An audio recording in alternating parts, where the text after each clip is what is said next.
Boa noite a vocês. Parabéns pelo colóquio, que eu vi a programação agora. Infelizmente não pude estar com vocês nos outros dias, porque eu estava em Brasília, no Ministério da Educação, fazendo a avaliação da graduação brasileira.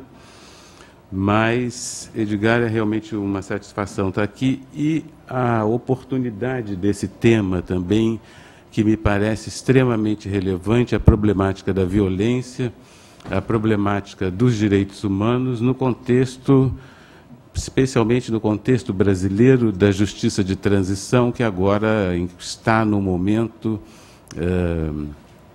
de grande visibilidade com os trabalhos da Comissão Nacional da Verdade. Então, eu acho que é de uma grande oportunidade a gente poder discutir esse assunto. Eu não vou tomar muito tempo de vocês, porque vocês já vêm de uma longa jornada, e talvez até haja oportunidade para algum debate, se for o caso. Mas, há algum tempo eu tenho me dedicado ao estudo comparativo dos regimes militares do Brasil e da Argentina. E, curiosamente, sob o ponto de vista da violência, é exatamente essa questão que eu tenho estudado nos últimos 5 anos, a problemática da violência, da repressão, mas não só a violência da repressão, também a violência da esquerda, da luta armada, tanto no regime militar argentino quanto no regime militar brasileiro. E, depois de tanto estudar e tanto comparar, eu acabei chegando à conclusão de que essa comparação deve ser feita para que a gente perceba que ela é, de algum modo, inadequada. Os dois processos históricos foram muito, muito distintos. E isso problematiza um pouco as demandas que se faz aqui no Brasil, sobretudo da parte da militância dos direitos humanos, em relação à punição dos militares. Muitos militantes dos direitos humanos legitimamente usam o exemplo da Argentina para cobrar do Brasil aquilo que houve lá, a punição das juntas. Vocês sabem, quando a ditadura militar argentina acabou, logo na sequência houve o julgamento das juntas militares. Então, lá os militares foram para o banco dos réus, enquanto que no Brasil não. Então as pessoas perguntam, mas por que não é possível acontecer a mesma coisa aqui no Brasil? Um dos objetivos desses trabalhos, dessas pesquisas que eu tenho feito, foi justamente tentar entender isso. Por que processos históricos, em tese, assemelhados, ditaduras militares, no contexto da Guerra Fria, na América Latina, foram, no entanto, e tão próximas também, até geograficamente, como nós sabemos, foram, no entanto, resultaram em processos de transição tão diferentes. Pensando muito sobre essa questão ao longo dos anos, depois eu já vinha estudando o regime militar brasileiro por muitos e muitos anos, e foi a fase da transição que me levou a buscar, em termos comparativos, a Argentina, para entender justamente essa questão. Então, esse é o meu ponto principal. E também eu cheguei à conclusão de que isso serve para a gente entender não apenas a falta de punição dos militares, aqui no caso brasileiro, mas os próprios trabalhos da Comissão Nacional da Verdade, que estão em curso e que agora, recentemente, divulgou um balanço parcial dos resultados a que chegou. A gente percebe que há uma ideia, um sentimento de frustração em relação aos trabalhos da Comissão da Verdade. Havia uma expectativa em relação à Comissão da Verdade que, no entanto, até o presente momento, não se cumpriu. Então, eu creio que o entendimento dos processos de transição no Brasil, sob o ponto de vista da problemática da violência, ajuda a entender também por que essa nossa justiça de transição, ou seja, essa etapa da verdade da justiça de transição brasileira, está se configurando como alguma coisa um pouco decepcionante. O meu ponto principal, que eu gostaria de sustentar aqui com vocês, talvez contraditoriamente não coloque o que está discutindo a problemática da violência, é que essa categoria analítica da violência, ela talvez não seja mais adequada para se entender o processo histórico recente do Brasil, sobretudo em relação à ditadura militar. Ela certamente é muito correta para o entendimento da situação da Argentina. Mas o que eu vou tentar sustentar aqui com vocês é que ela, ao contrário, a categoria da violência não é adequada para o entendimento do processo histórico brasileiro. Eu tenho proposto, no lugar dela, a categoria da frustração. E eu espero que deixar isso claro agora nos próximos minutos. Prometo que não vou tomar muito tempo de vocês, mas estava querendo apresentar em termos gerais a minha tese, vamos dizer assim, o meu ponto de vista é esse. Se a memória que se constituiu na Argentina foi uma memória traumática diante da violência brutal, a memória que se constituiu no Brasil em relação ao nosso regime militar foi marcada pela frustração com a falta de punição e a frustração com a ausência de uma ruptura, uma clara ruptura entre o regime militar e a democracia, enfim, a democracia que se seguiu. E essa categoria da violência, ela surgiu para mim como um dado essencial a ser considerado, porque muitas vezes pesquisando nos arquivos, entrevistando as pessoas, sobretudo com a documentação, sobretudo na documentação arquivística, eu vi muitas vezes situações muito dramáticas e desconhecidas. Algumas bastante negadas, ocultadas. No caso da Argentina, nem se fala. Lá havia uma grande violência, mas com grande visibilidade.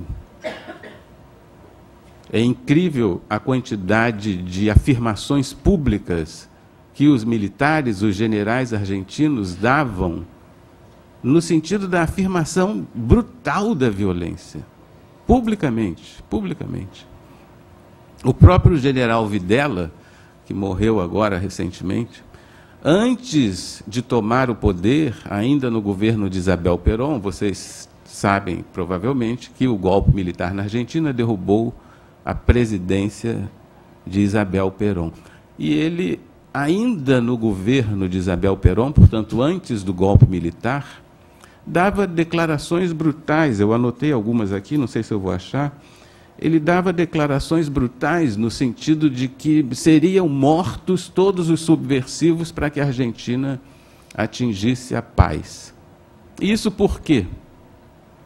Porque a luta armada, a guerrilha de esquerda na Argentina, também foi muito violenta, muitíssimo violenta.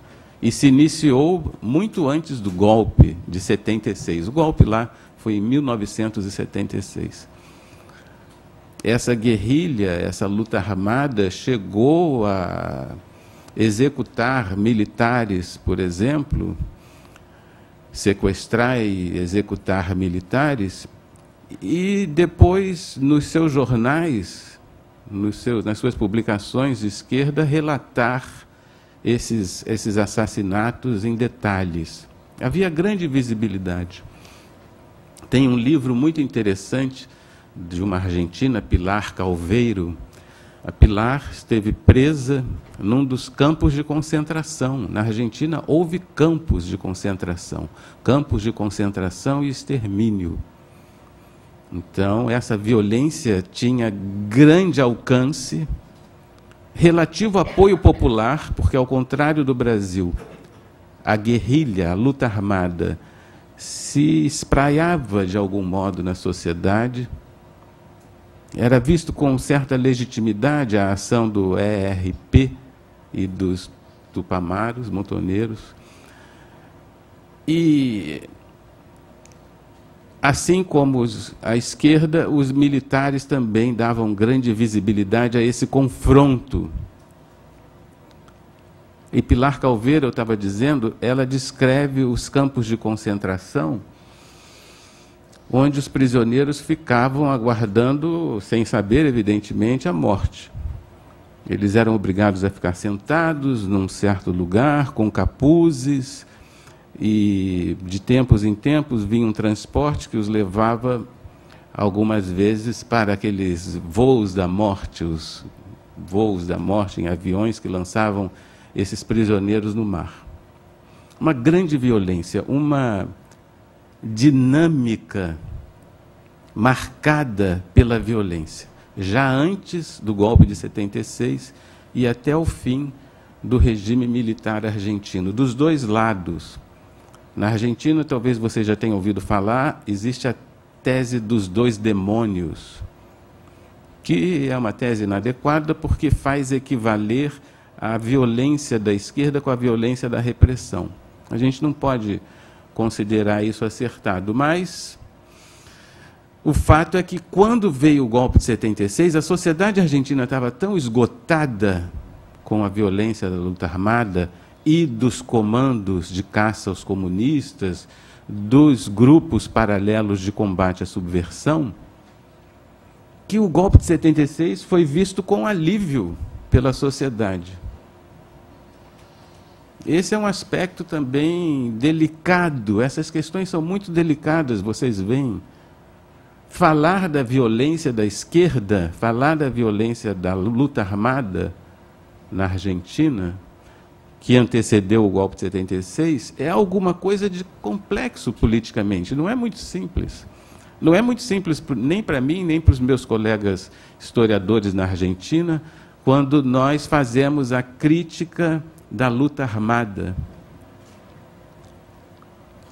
Então, esse é um aspecto... E vocês veem que esse é um aspecto completamente diferente do Brasil. Não havia no Brasil essa dinâmica marcada pela violência. Muito menos antes do golpe de 64. O golpe de 64 não veio para pôr cobro às ações armadas da esquerda, como foi o caso na Argentina. Vejam a diferença total. Aqui o que havia? Aqui havia o risco de algumas conquistas populares que seriam implementadas pelo governo de João Goulart, algumas estavam em curso, havia um pânico das elites em relação a essas pequenas conquistas. Imagina, a proposta de reforma agrária de João Goulart, o presidente que foi deposto pelo golpe de 64 aqui no Brasil, era muito modesta, mas ainda assim enchia de pânico as elites. E o golpe, em grande medida, veio para pôr cobro a essas possíveis conquistas populares que se anunciavam ali com o governo de João Goulart. Não havia, como houve na Argentina, uma dinâmica marcada pela violência.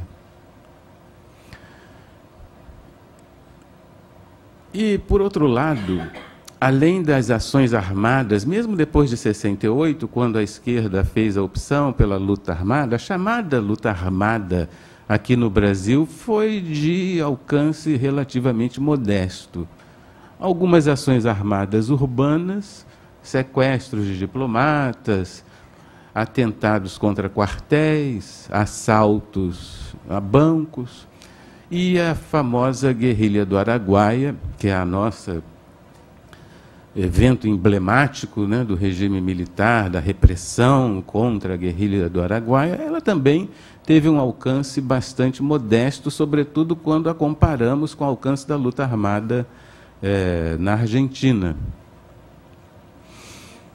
E, por outro lado, os militares brasileiros, ao contrário dos seus colegas argentinos, procuravam ocultar a repressão.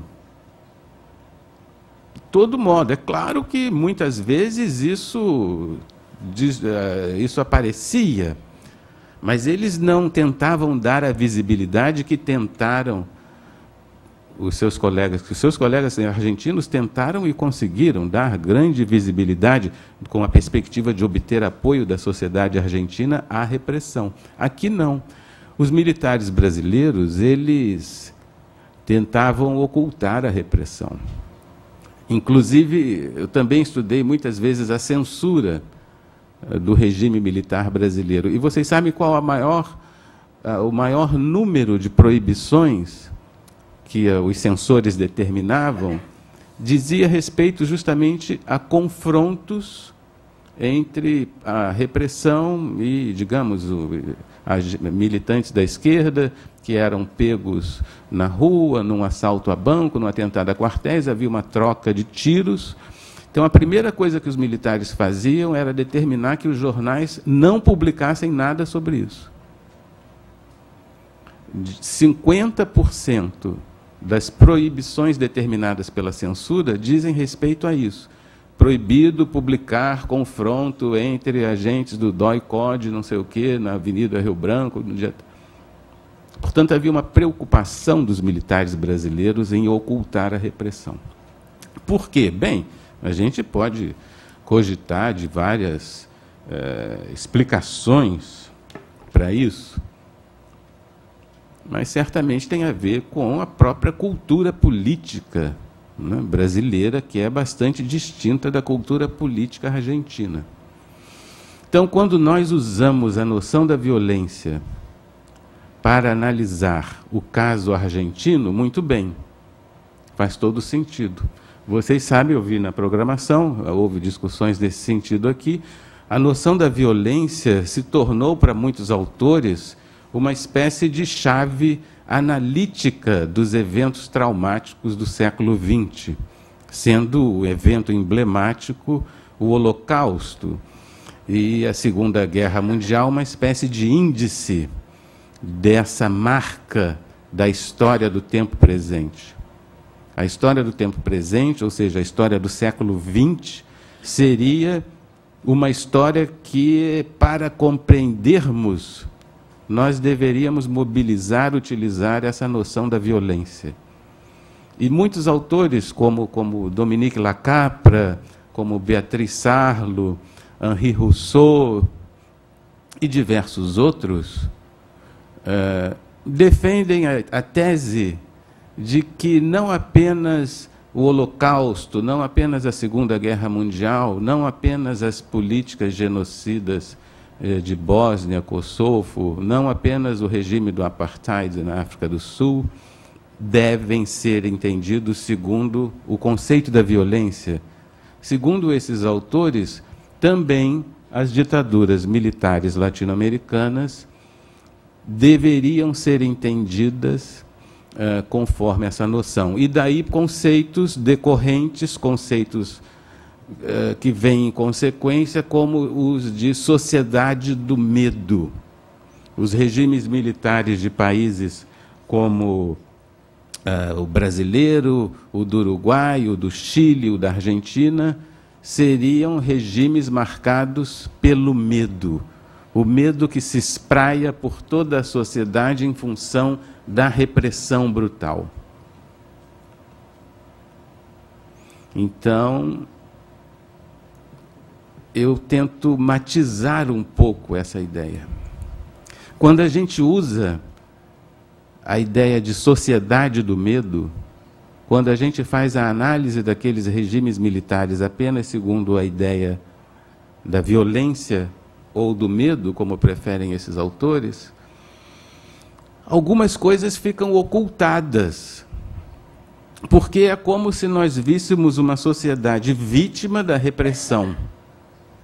De um lado, os militares como agentes da repressão, que, tomados quase que por uma insanidade, se tornam brutalmente violentos. E, de outro lado, a sociedade vitimizada, a sociedade democrática vitimizada. Evidentemente, pelo menos para mim, essa é uma leitura um pouco simplificadora. E é um conceito de sociedade do medo, de violência, que impossibilita a concepção, a percepção de alguns eventos muito importantes, sendo talvez o mais importante o do apoio da sociedade a esses regimes, ou pelo menos de parte das sociedades. Porque nenhuma ditadura militar, nenhum regime autoritário se sustenta sem que haja algum apoio. Ora, o golpe de 76 na Argentina, o golpe de 64 no Brasil, receberam ambos amplo apoio da sociedade. O golpe de 76 na Argentina, como eu disse, foi recebido com alívio, alívio. Não houve uma contestação sequer em jornal algum. As pessoas falavam, finalmente vão pôr ordem nessa situação. Vocês sabem que o governo de Isabel Perón era um governo muito frágil, que não conseguia controlar nada, muito menos a violência da luta armada. E assim também em 64, vocês talvez saibam, houve manifestações de júbilo da sociedade, manifestações como as marchas da família com Deus pela Liberdade, que encheram as cidades brasileiras com milhares de pessoas, sendo que as marchas de São Paulo e do Rio, alguns falam em milhões, não sei se esses números são corretos, mas os filmes, as fotos mostram claramente que havia regozijo com a derrubada de João Goulart. Sociedades do medo? A noção da violência é suficiente para compreendermos o apoio da sociedade? E, por outro lado, o fenômeno da luta armada, das ações armadas da esquerda, ele merece uma consideração crítica por parte do historiador? Eu tenho certeza que sim. No entanto, se você utiliza a noção de sociedade do medo, ou a ideia da vitimização decorrente da categoria da violência, realmente você não consegue ter autonomia, não consegue ter espaço analítico para fazer a crítica da violência da esquerda, que faz parte da história. Nós não podemos ocultar o fato de que as ações armadas da guerrilha, da luta armada no Brasil, na Argentina e em outros lugares também, de algum modo retroalimentava a repressão, ou dizendo melhor, luta armada e repressão se retroalimentavam. Eu não estou de acordo com a tese dos dois demônios na Argentina, e muito menos estou dizendo que no Brasil a repressão não poderia ter sido de outra maneira. Vejam, no Brasil a repressão, assim como na Argentina, foi ilegal, clandestina e apelou para os recursos da tortura e do extermínio. Portanto, isso é condenável moralmente, isso é condenável politicamente e deve receber do historiador a sua repulsa. Claro que sim. Mas, por outro lado, a gente também não pode desconsiderar a problemática da volta à democracia ter sido retardada em função da justificativa que a repressão tinha diante das ações armadas. Então, essa crítica, e mesmo essa autocrítica para alguns historiadores, vários historiadores, participaram das ações armadas, da luta armada. Eu não participei. Para eles é autocrítica, vários fazem, mas é sempre um tema delicado de abordar, é sempre uma problemática difícil de abordar. E eu penso que não fica suficientemente considerada quando a gente usa apenas a ideia de que havia uma sociedade vitimizada pela violência da repressão. Portanto, eu acho que essa categoria, ela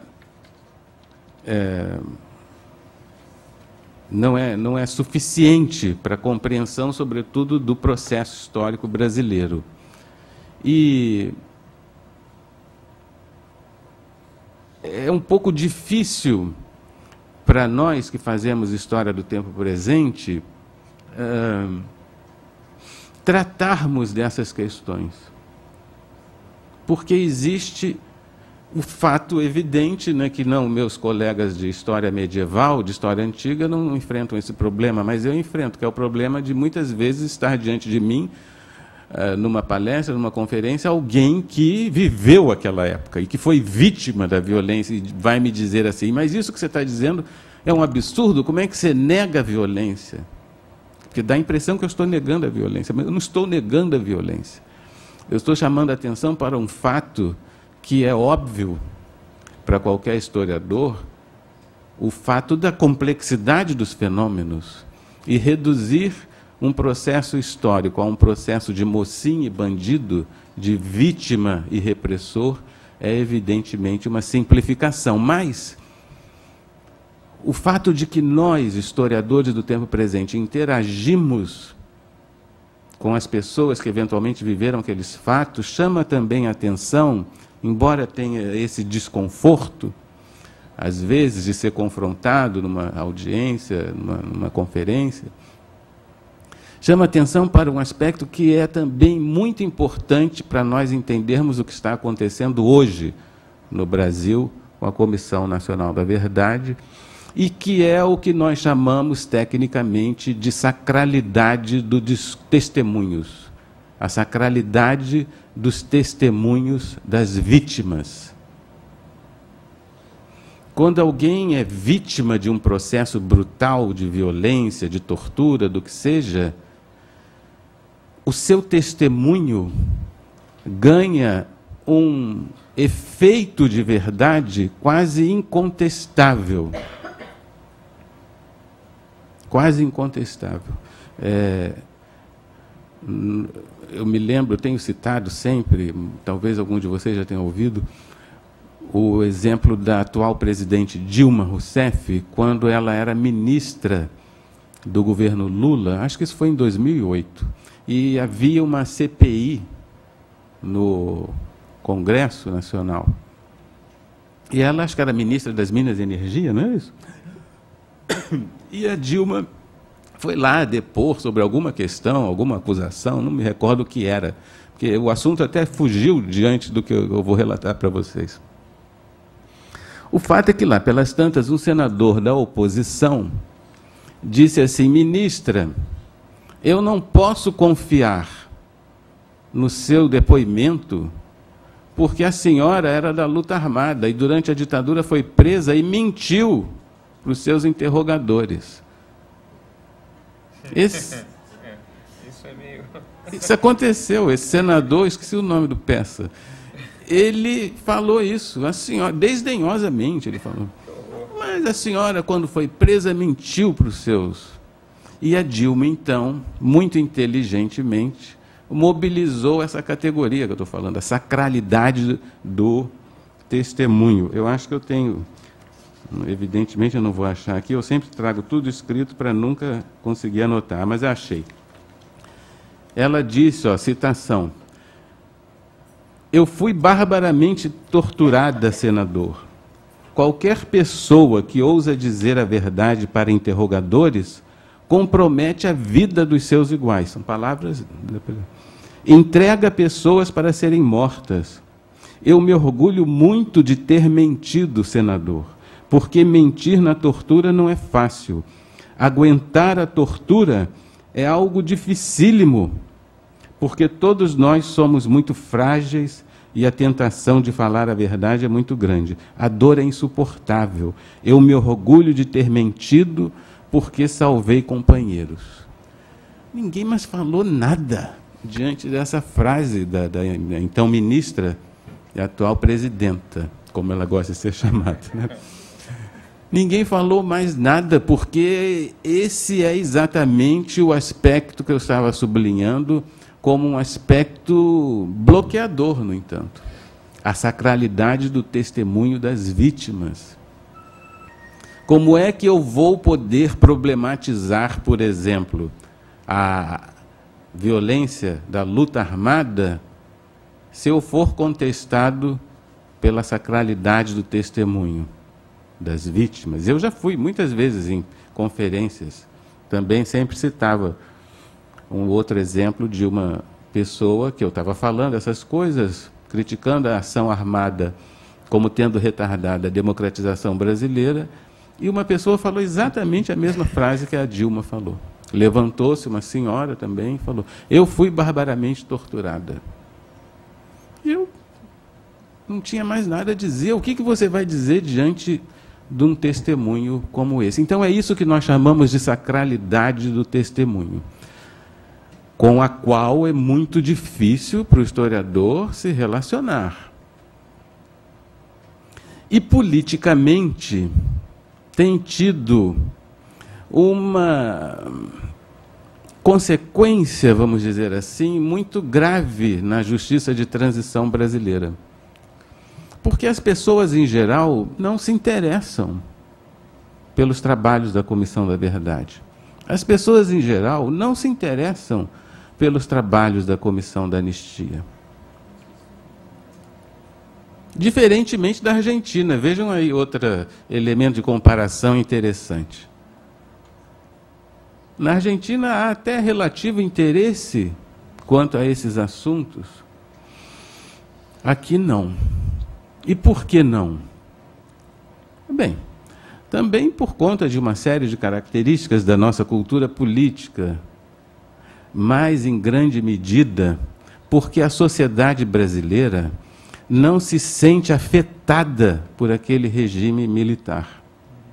E é aí que eu, voltando um pouco ao início da minha fala, situo o meu desapontamento em relação à Comissão da Verdade. Quando a Comissão da Verdade estava para ser montada, eu estava falando com o Edgar agora há pouco, muita gente lembrou do meu nome para integrá-la. Ah, tem que ter um historiador, o Carlos Fico estuda a ditadura, manda esse cidadão aí. E quando eu percebi que isso estava acontecendo, eu estava dando uma entrevista para um jornalista sobre algum outro assunto e aproveitei para enfiar no meio da entrevista, sequer ele havia me perguntado, inclusive, se eu for convidado para a Comissão da Verdade, eu não vou aceitar. Ele perguntou, mas por quê? Eu falei, bem, por uma questão teórica, porque para o historiador trabalhar com a ideia de uma verdade oficial chancelada pelo Estado é uma coisa muito problemática. Se a verdade para nós já é algo bastante difícil de estabelecer, o que possa vir a ser a verdade histórica, que dirá estabelecer a verdade histórica com a chancela do Estado. Isso nós chamamos de ideologia oficial. Então, a gente colabora com a Comissão da Verdade, mas eu não participaria se fosse lembrado. Isso deu uma polêmica tremenda na época, porque a Associação de História discordou de mim, enfim. Mas era minha posição era essa. Então, agora eu me sinto um pouco desconfortável de fazer críticas à Comissão da Verdade. Porque, afinal de contas, se você sabe como devia fazer, por que não foi para lá fazer, não é? Então, é uma coisa um pouco chata, eu reconheço. Mas a verdade é que eu sinto um pouco esse desapontamento, porque eu via na Comissão da Verdade uma oportunidade de nós ampliarmos o escopo, digamos, do entendimento sobre o regime militar brasileiro, na medida de incorporar no rol das vítimas as pessoas comuns, aqueles que não participaram da luta armada, por exemplo, quem não era da esquerda. Quantas vezes eu vi documentos do SNI, dos órgãos de espionagem, quantas vezes eu vi documentos e fiquei pensando, meu Deus, será que eu devo avisar essa pessoa? documentos do seguinte tipo. Um caso concreto. Vou mencionar um caso concreto sem mencionar o nome. Um cidadão, funcionário da Petrobras, foi cogitado para uma diretoria importante. Ele ia ser nomeado diretor de não sei o que lá na Petrobras. Ele era um engenheiro, essa pessoa está viva ainda. É um engenheiro e ia ser promovido, né, para um cargo muito importante na Petrobras. E ele era homônimo de uma pessoa que atuava na esquerda. O SNI produziu uma ficha dizendo assim, fulano de tal é comunista, é frequentador do partido não sei o quê, foi vice em reunião com não sei o quem, e mandou a ficha, como eles sempre faziam, para o presidente da Petrobras, que imediatamente deixou de nomear o cidadão. Isso aconteceu muito, não só com erros por homônimos, mas por erros de avaliação, e porque o SNI achava que todo mundo era comunista, né? Então, também, né, outro exemplo foi na UFRJ. Na verdade, uma professora foi cogitada para ser nomeada diretora de uma unidade acadêmica, não vou mencionar os nomes também. E aí o órgão de espionagem lá, que havia órgãos de espionagem em todos os lugares, né? Não sei se vocês sabem disso. O órgão da UFRJ fez lá um parecer dizendo que ela era esquerdista, porque dava aulas baseadas no autor fulano de tal, não sei o quê, marxista. E o reitor da UFRJ, na época, evidentemente, deixou de nomear a professora. Esses dois casos, eles eram militantes da esquerda? Não. Participaram de ações armadas? Não. Eles sequer faziam política partidária, eram pessoas completamente apáticas em relação a isso. Eles são vítimas? Sim. A Comissão da Verdade os considera vítimas? Não. Por quê?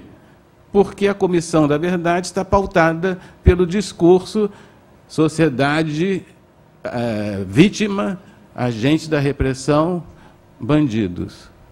Só a militância dos direitos humanos e, portanto, a referência principal é a guerrilha, as pessoas que sofreram na esquerda, etc. e tal. Então, a Comissão da Verdade teria tido a oportunidade de, talvez, romper essa apatia da sociedade brasileira em relação ao regime militar, em relação a essa transição inconclusa, se tivesse adotado outra estratégia. Não só uma estratégia de dar mais visibilidade aos seus trabalhos, que agora parece que eles decidiram fazer, desde as últimas audiências, mas também de ampliar esse discurso, essa memória que constituiu como evento emblemático algo que absolutamente não foi tão importante assim. Esse é o meu ponto. Eu respeito, evidentemente, o fato de que pessoas da esquerda e da luta armada foram vitimadas pela repressão. Isso é um fato dramático, mas esse não foi o principal fato do regime militar. Não foi.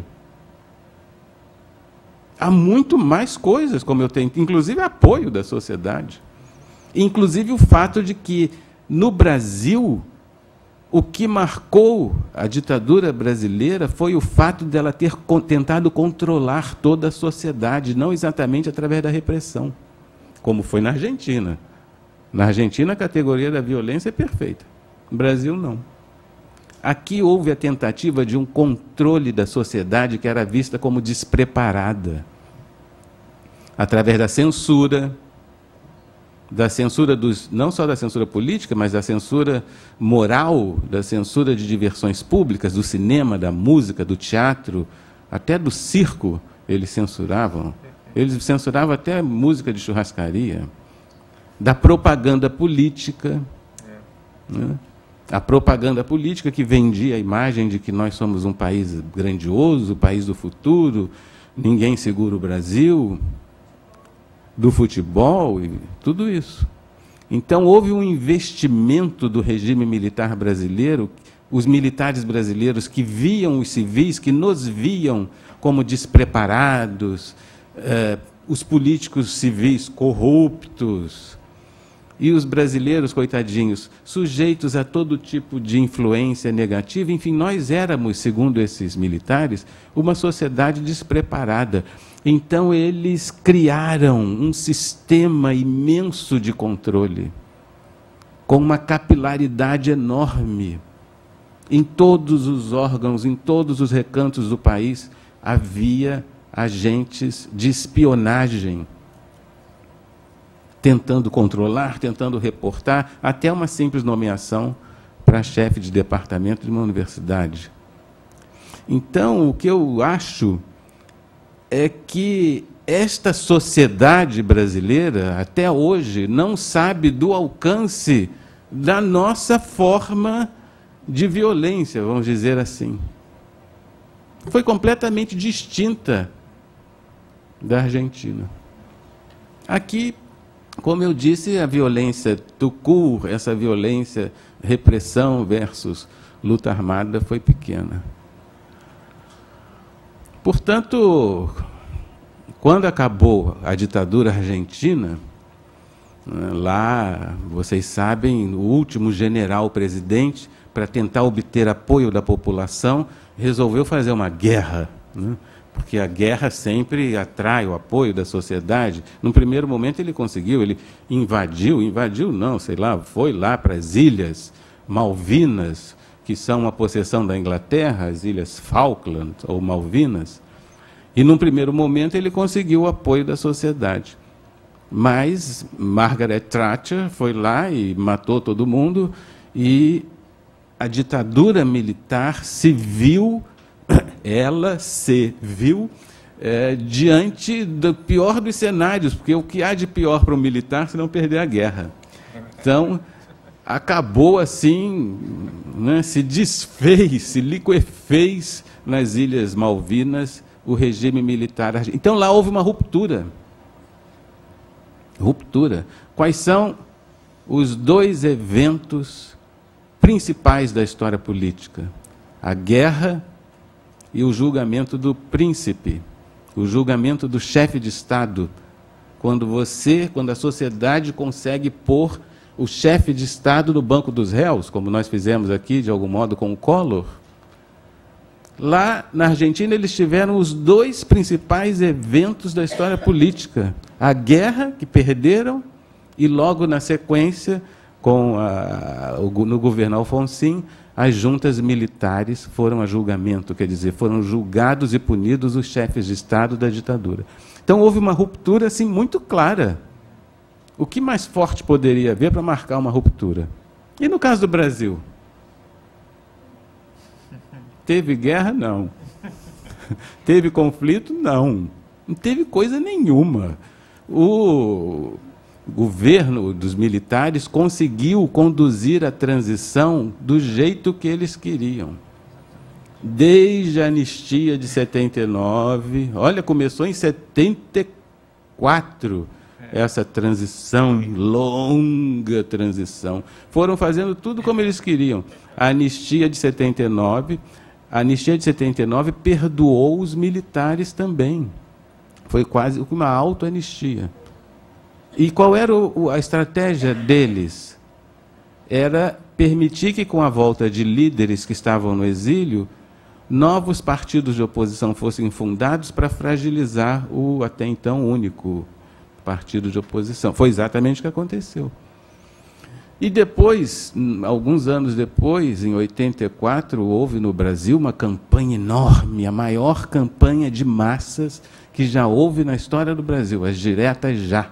A campanha para clamar pelo voto direto no presidente da República. Nunca houve no Brasil uma campanha tão grandiosa, com tanta gente na rua.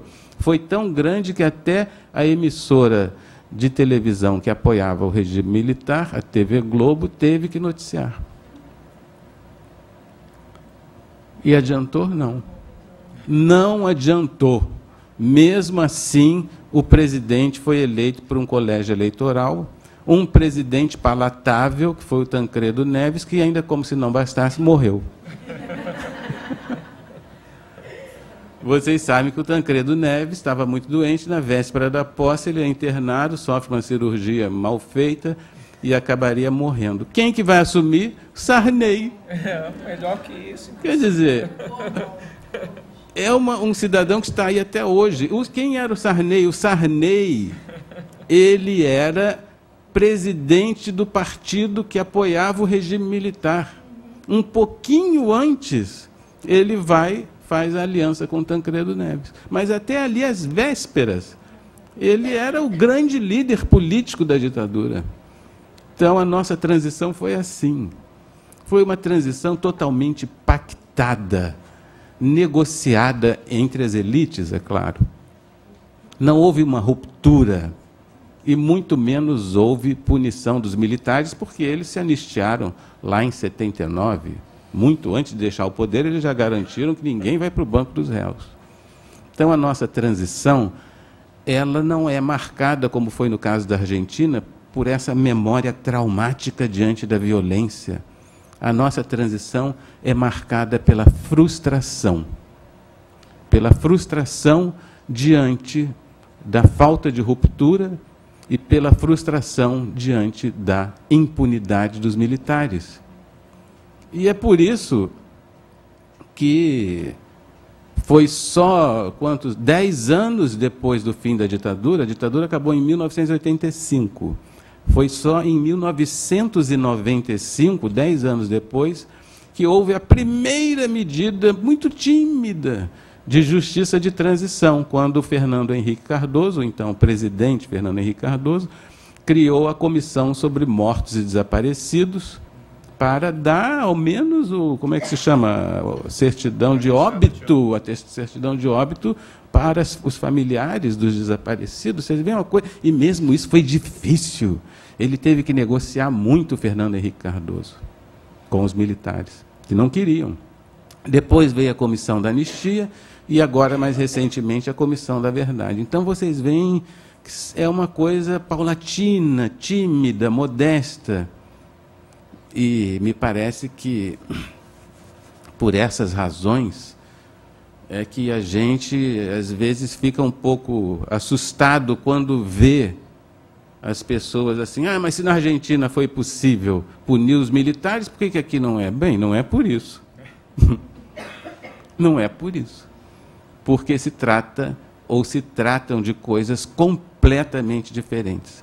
Processos históricos completamente distintos. Um marcado pela violência, pela memória traumática diante daquela loucura que era a Argentina, com cadáveres lançados às ruas, com os generais afirmando que iam matar todos os subversivos, e outro, um processo de ocultação no Brasil.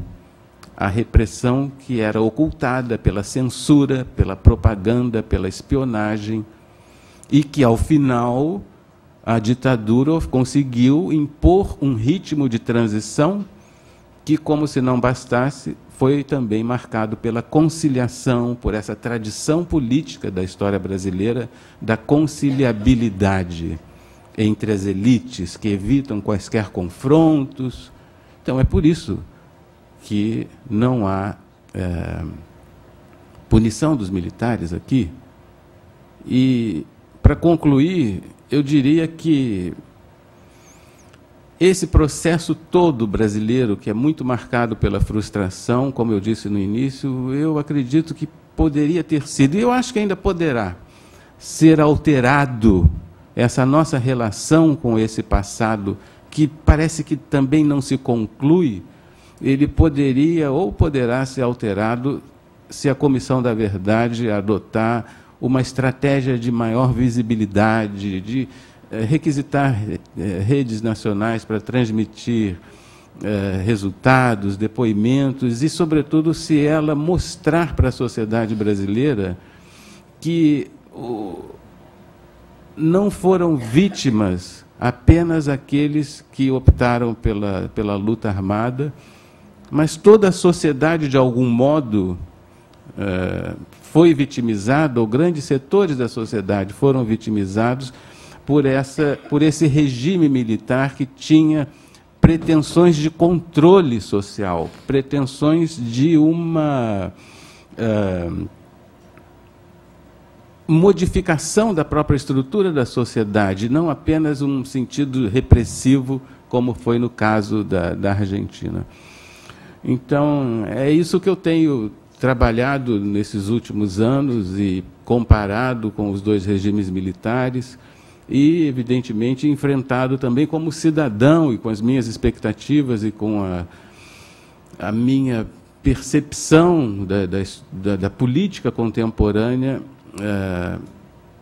esses eventos. Porque, como eu disse, tanto na Argentina quanto no Brasil, nós temos um efeito que, em história do tempo presente, nós chamamos de processos inconclusos. Aqui, muito mais claramente do que na Argentina.